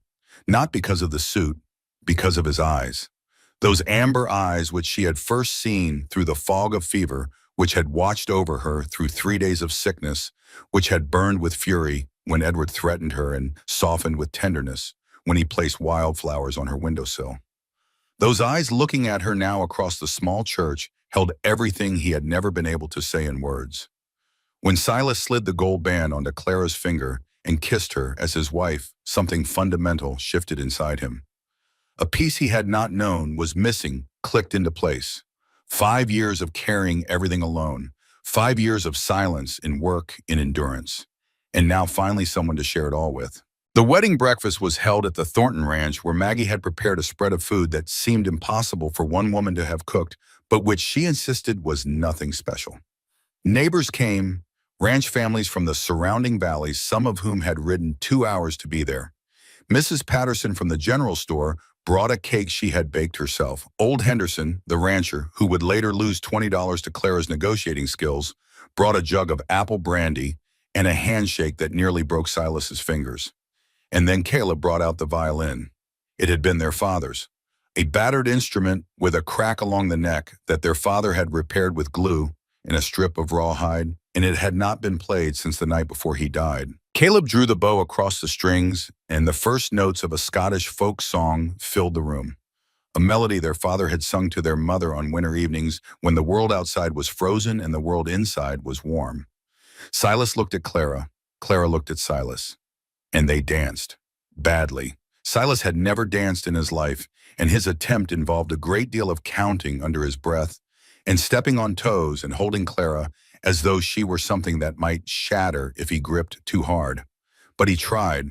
He tried because she was smiling, and her smile was worth any amount of awkwardness. That was when Josiah laughed. It came from the corner of the room where he was sitting with a cup of cider watching the spectacle of his enormous brother attempting to waltz. It was not a chuckle or a snort or a brief exhalation of amusement. It was a laugh, a full, deep, unrestrained sound that rose from somewhere inside Josiah Calloway that had been sealed shut for 5 years. The sound of it stopped the room. Caleb's bow froze on the strings. Silas and Clara stopped mid-step. Every head turned toward the quietest man in Montana, who was laughing as though he had just remembered how. No one spoke. No one needed to. They all understood what that sound meant. Josiah Calloway, who had watched his parents die of fever 2 weeks apart, who carried nightmares like other men carried pocket watches, who had spoken fewer words in 5 years than most people spoke in a week, was laughing, and the healing had begun. Silas carried Clara over the threshold of the cabin that was now theirs. Their cabin, their home, their life. "Welcome home," he said, setting her down gently in the front room. Clara looked around at the simple space, the stone fireplace Silas had built, the quilt his mother had sewn, the photograph of his parents that she had framed and hung on the wall, the windowsill where wildflowers had appeared every morning like clockwork, and the rocking chair where a lonely man had once sat staring into the fire, wondering if this was all there would ever be. "I am home," she said, "finally completely home." The bedroom door closed softly behind them. When morning came, everything between them had changed. The shyness replaced by familiarity, the distance replaced by closeness. And two lonely hearts had found a rhythm they would keep for the rest of their lives. Built this with our own hands. Spring came to the Bitterroots, the way it always comes, slowly, grudgingly. The snow retreating inch by inch up the mountainsides, revealing the dark earth beneath like a secret being told. The creeks swelled with meltwater, running fast and cold and loud over their stony beds. The first green appeared in patches on the south-facing slopes and then spread like a tide across the meadows until the whole valley was alive with new grass. Wildflowers followed: yellow arrowleaf, purple lupine, red Indian paintbrush. Silas brought armfuls of them home, every evening bundles so large that Clara finally had to tell him she had run out of things to put them in. He stopped for one day, then he had Caleb carve 2 new vases from pine. Spring also brought news from the courthouse. Edward Harwell was convicted of kidnapping and conspiracy to assault. The trial was brief. Sheriff Mercer presented the testimony of the 2 hired gunmen who had turned on their employer with the pragmatic efficiency of men who understood that loyalty to a Boston businessman was not worth a prison sentence in Montana territory. Clara testified with the steady voice and clear eyes that had become her defining quality. And Josiah, who hated crowds the way some people hate snakes, stood before the jury, lifted his shirt to show the scar on his ribs, and spoke exactly 4 sentences. The jury deliberated for 40 minutes. When Edward was led away in chains, he looked back at Clara one last time. And Clara, standing beside Silas with her hand in his, looked back without hatred and without fear. Only sadness. Sadness for a man who had been given every advantage the world could offer and had never learned the one thing that mattered: how to love someone without trying to own them. "I hope he finds peace," Clara said on the ride home. "I truly do." Silas looked at her, and the kindness in her words, the ability to feel compassion for the man who had tried to destroy her, made him love her again. Every day he found a new reason. "She has earned every part of this life." Clara proposed expanding the herd that spring, buying cattle from a rancher named Henderson, who was looking to downsize. Silas was impressed by how quickly she had grasped the economics of ranching. She read the livestock prices posted at the general store in Elkhorn every time they went to town. She kept a small notebook of expenses and income, a habit from her days as a governess, managing the Harwell household accounts. The irony was not lost on either of them. The skills the Harwell family had taught her were now building the Calloway legacy. They bought the cattle together, and Clara negotiated the final price with a quiet competence that left old Henderson shaking his head in admiration. "Son," he said to Silas, "you married better than I thought. She just took $20 off me, and I still want to thank her for it."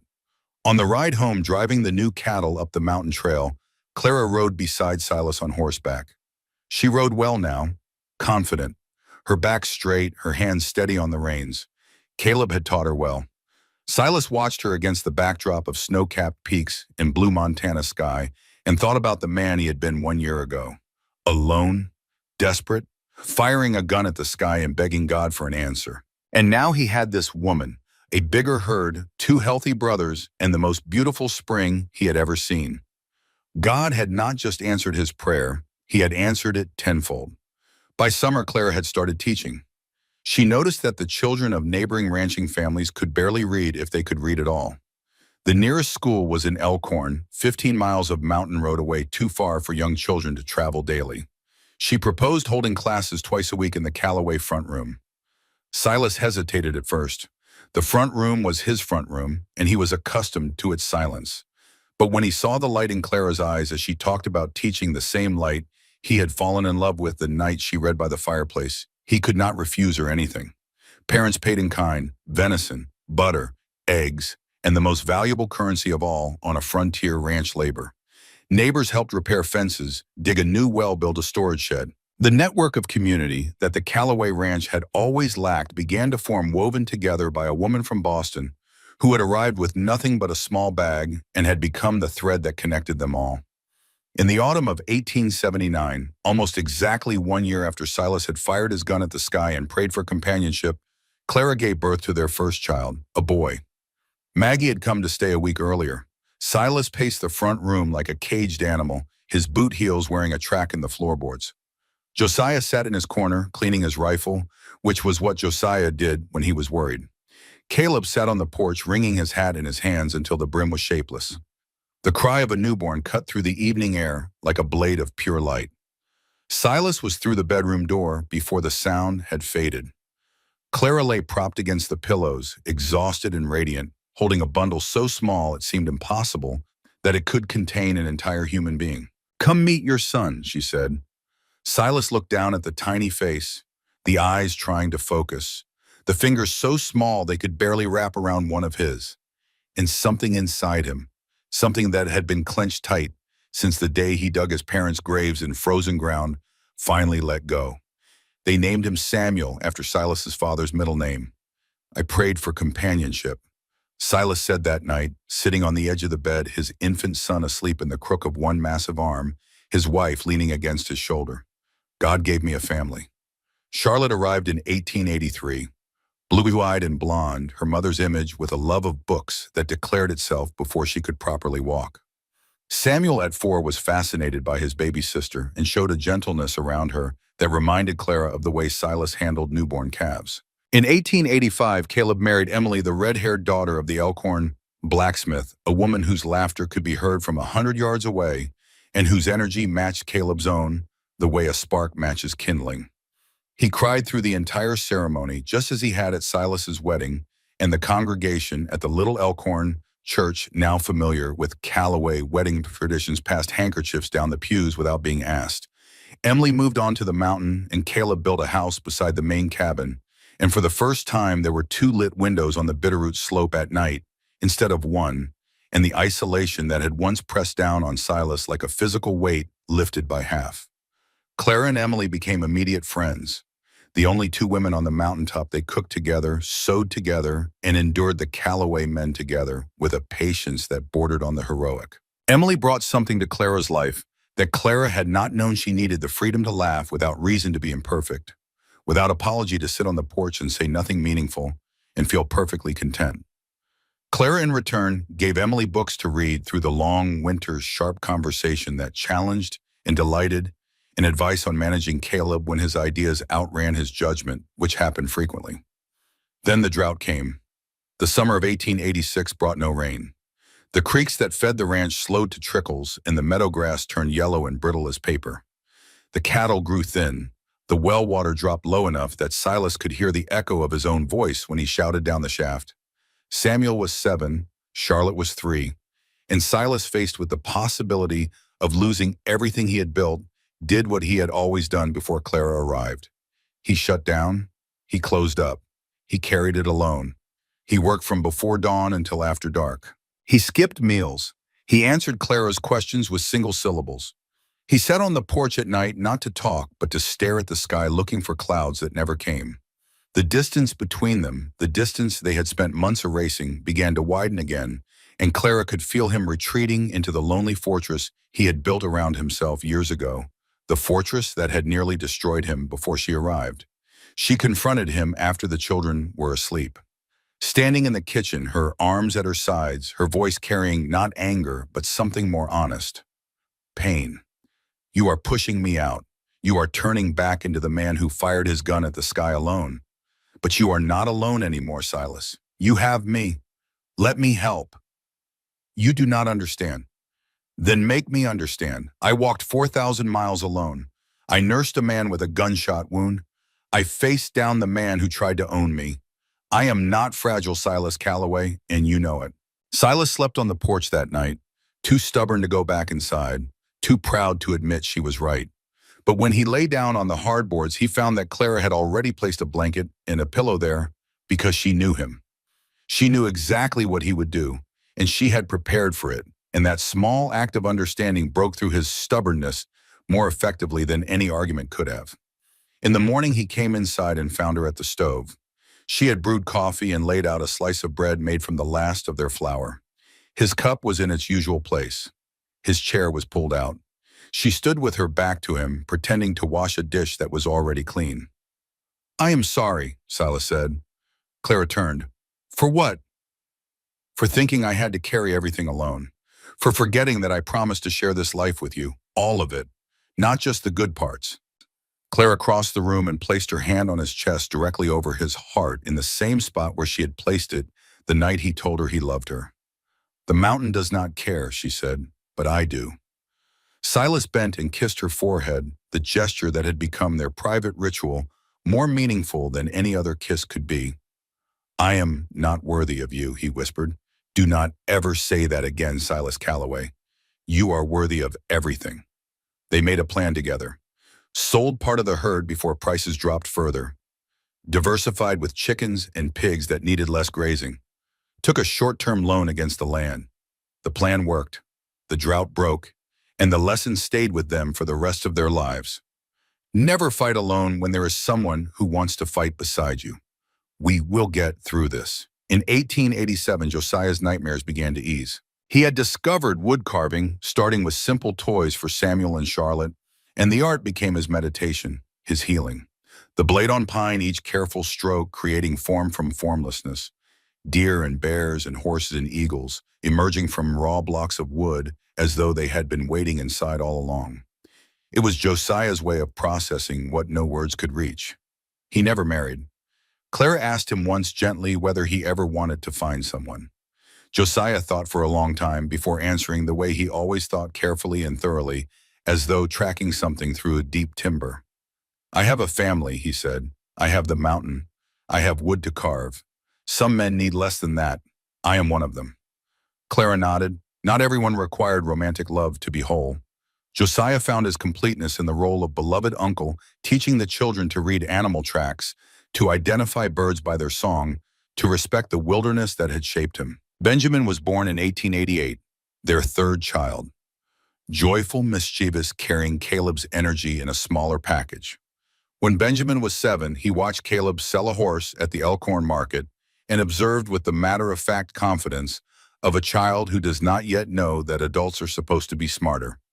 Uncle Caleb should have waited 2 more weeks. Roundup prices always go up. Caleb's jaw dropped. Silas shrugged.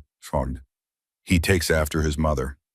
On a warm September evening in 1890, Silas and Clara sat on the porch in the ritual they had maintained through all the years and all the changes. Samuel 11 was trying to teach Charlotte 7 how to catch a chicken with results that were more entertaining than effective. Benjamin, too, was crawling across the yard with the unstoppable determination that would define his character. Josiah sat in his corner, carving a small horse for Benjamin. From the house next door came the sound of Caleb and Emily laughing about something that no one else would have found funny. "What are you thinking about?" Clara asked the question she always asked when she caught Silas in a contemplative mood. "About the night I fired my gun at the sky. How desperate I was. How alone." He gestured at everything around them. The children, the houses, the cattle on the hillside, Josiah in his corner, the laughter from Caleb's home. "I could never have imagined this." Clara took his hand. "I think about my journey too sometimes. About the girl on that stagecoach scared and not knowing where she was going. About the first time I opened my eyes and saw your face in the lamplight. You were so big I thought the ceiling had come down." She laughed. "And then you said I would be all right, and somehow I believed you. This is where you belong." The years passed in the rhythm of seasons and growth. Samuel rode his first solo cattle drive at 16, and Silas stood on the porch watching his son disappear over the hill on horseback, Clara beside him, her head on his shoulder. "Do you remember when you were 16?" she asked. 16 and alone, and certain I would die on this mountain by myself.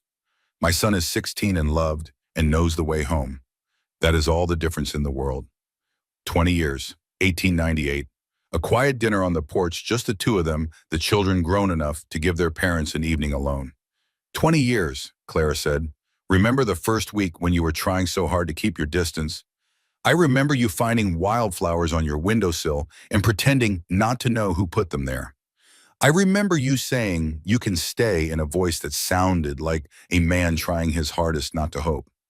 I was trying my hardest not to hope, because I knew that if I hoped and you left, it would destroy me. We were both fools, Clara said, taking his hand across the table. Lucky fools. Samuel married in 1901. Charlotte completed her nursing training in San Francisco and returned to open a clinic in Elkhorn.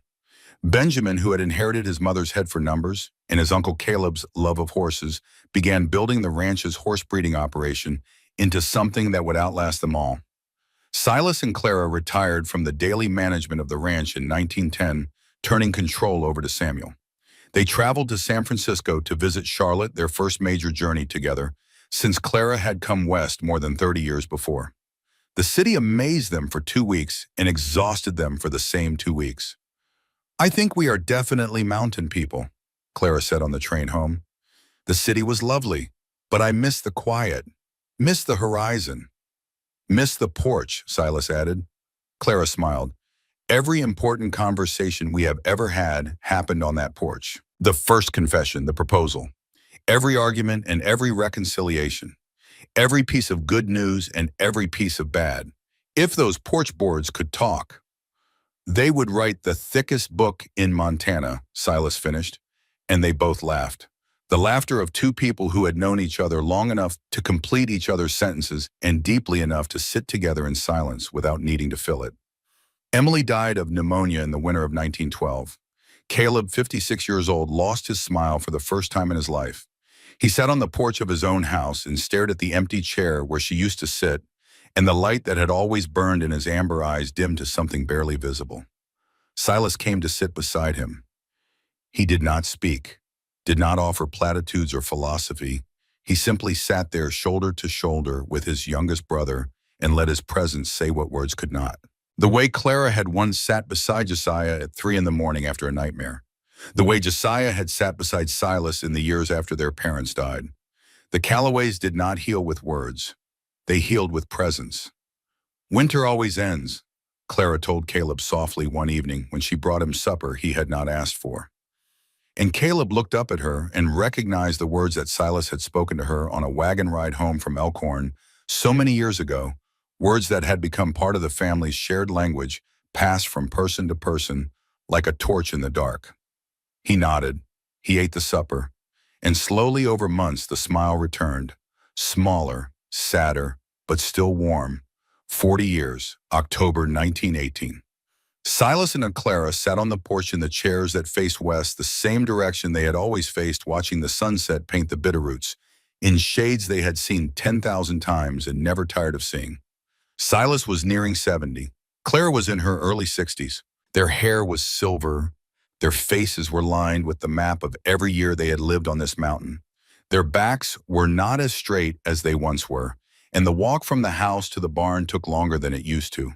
But their hands found each other with the ease of long practice, the way they had found each other every evening for 4 decades without looking, without reaching, as naturally as breathing. 40 years since I collapsed on a dirt road in Montana, Clara said. Since I fired my gun at the sky and God sent me a Boston girl who barely reached my chest and had a will made of iron, Silas replied. Do you ever think about everything that had to go exactly right for us to find each other? Clara asked. If I had not broken the engagement, if Caleb had not written that letter, if the stagecoach axle had not snapped, if I had not been foolish enough to walk, if Tom Fisher had taken a different road that day. I used to think about that, Silas admitted, especially in the early years. I would lie awake and think about all the ways we might have missed each other. But then I stopped. Because whether you call it fate, or bad, or just insane luck, we found each other. And that is all that matters. Clara leaned into his shoulder, the gesture so familiar that their bodies had long since formed grooves for each other. His shoulder knew the exact weight of her head. Her head knew the exact angle of his shoulder. 40 years of the same posture, on the same porch, watching the same sunset, and every time still beautiful. Around them, the ranch hummed with life. 7 grandchildren playing in the yard, loud and happy, full of the energy that Silas remembered from Caleb's youth. From Samuel's house nearby, the sound of a violin. Not Caleb playing anymore, his fingers stiff with age, but Samuel's oldest child learning the Scottish melody that had become a Callaway tradition. Josiah sat in his corner of the porch, 65 years old, his hair white, but his green eyes still sharp as cut glass, carving an eagle for the newest great-grandchild, the wings spread wide, every feather detailed with the precision of a man who had spent 40 years turning raw wood into art. Caleb was in the meadow, 62, teaching a grandchild to ride a young horse, his laughter still carrying across the yard, still warm, though it held a minor key it had not held before Emily died. 200 cattle on the hillside now, where once there had been 40. Horses in the new barn that Benjamin had built. Lamplight glowing from 3 houses on the mountainside, where once there had been one. Silas looked at it all, the land he had cleared, the houses he had built, the cattle he had raised, the family he had grown, and he spoke. You know what I am most grateful for? Not the ranch, though I am proud of it. Not the children and grandchildren, though they bring me more joy than I can say. It is that I got to share all of it with you, that I never had to face any of it alone again. You gave me that, Clara. From the morning you opened your eyes in my bed, looked up at me, and asked if my kindness had a price. No woman had ever spoken to me like that. No woman had ever needed to. Clara laughed through her tears. I did not ride to this ranch. I collapsed on a road and was carried here. Tell the story, right, Silas Callaway. Do not make me more heroic than I was. You are more heroic than you know, Silas replied.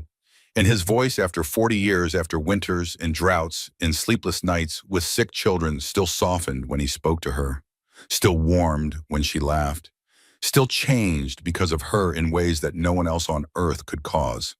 Clara, tears sliding quietly down her cheeks, said, You gave me the same thing, a home, a purpose, a family. You never tried to change me, never tried to make me into someone I was not.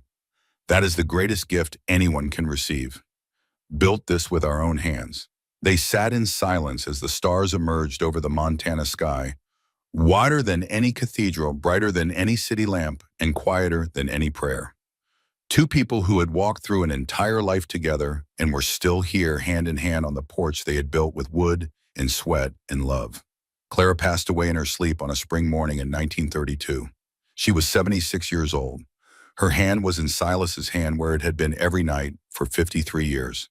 Their children, Samuel and Charlotte and Benjamin, stood around the bed. Josiah stood by the window, one hand resting on the framed photograph of their parents that Clara had hung on the wall decades ago. 4 people he had loved most in this world together in one room. Caleb, 76, wept, silently, without restraint. The way he had wept at his own wedding, watching his brother marry the woman his letter had brought across a continent. The day after the funeral, Silas sat alone on the porch.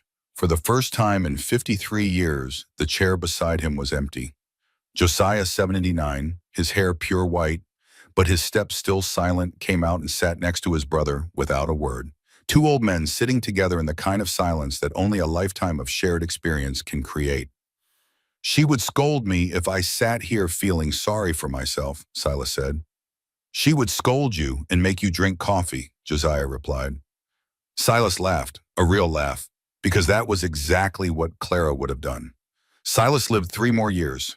Every day he sat on the porch and told stories about Clara to any grandchild or great-grandchild who would listen. He told them about the girl from Boston who walked 4,000 miles to become a mail-order bride. He told them about the night she took command of 3 enormous men and saved Josiah's life with knowledge from books and iron from her soul. He told them about the time she negotiated a cattle price so effectively that the seller looked like he had been run over by a wagon. He told them about the wildflowers on the windowsill and the book his mother had left in the night of the first snowstorm when four strangers became a family over a pot of hot soup. And every story ended the same way. I prayed for companionship. God sent Clara, more than everything I dared to ask for. Josiah died 4 months before Silas. Quietly, in his afternoon nap on the porch, his carving knife still in his hand, a wooden rabbit half finished for the newest great-grandchild. Silas, when he heard, said only this: he went the way he lived, silent and at home. Silas Calloway died in October of 1935, 57 years to the month after the night he had fired his gun at the sky and prayed for someone to share his life. He died on the porch watching the Montana sunset, the same sunset he had shared with Clara 10,000 times.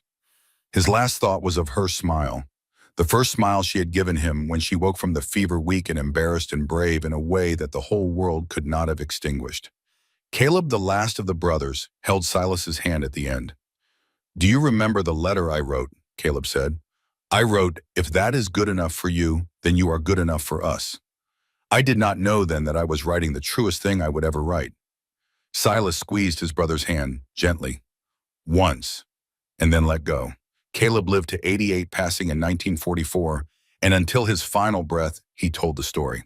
The story of his eldest brother and the prayer and the girl from Boston and the wildflowers on the windowsill and the night in the cabin when Josiah laughed. He told it with his trademark wide grin and his father's amber eyes glowing warm every time he spoke their names. They are buried side by side on the hill overlooking the ranch they built together. Silas and Clara in the center, Josiah on the right, Caleb on the left, Emily behind Caleb where she belongs. The headstone is simple, just names and dates and 2 words that say everything. Answered prayers. The ranch still stands. The Calloway name still marks the gate. And on quiet October evenings, when the light slants gold across the Montana landscape and the air holds the particular quality of autumn, people swear they can see them still. 2 figures on the old porch. 3 actually, because Josiah is always there in his corner, carving wood in the silence. Hands intertwined, watching the sunset together. Still in love after all those years. Still grateful for the desperate prayer that started it all, for the letter a younger brother wrote in secret, and for the small, fierce, extraordinary woman who walked 4,000 miles to become the home that a lonely man on a mountain needed more than he ever knew. This is where she belonged, always. And if you listen closely on those still evenings when the wind dies down and the stars begin to emerge over the Bitterroot Peaks, you can almost hear it. A deep voice, rough with age and softened by decades of love, saying the words that became the heartbeat of an entire family. "Coffee is ready."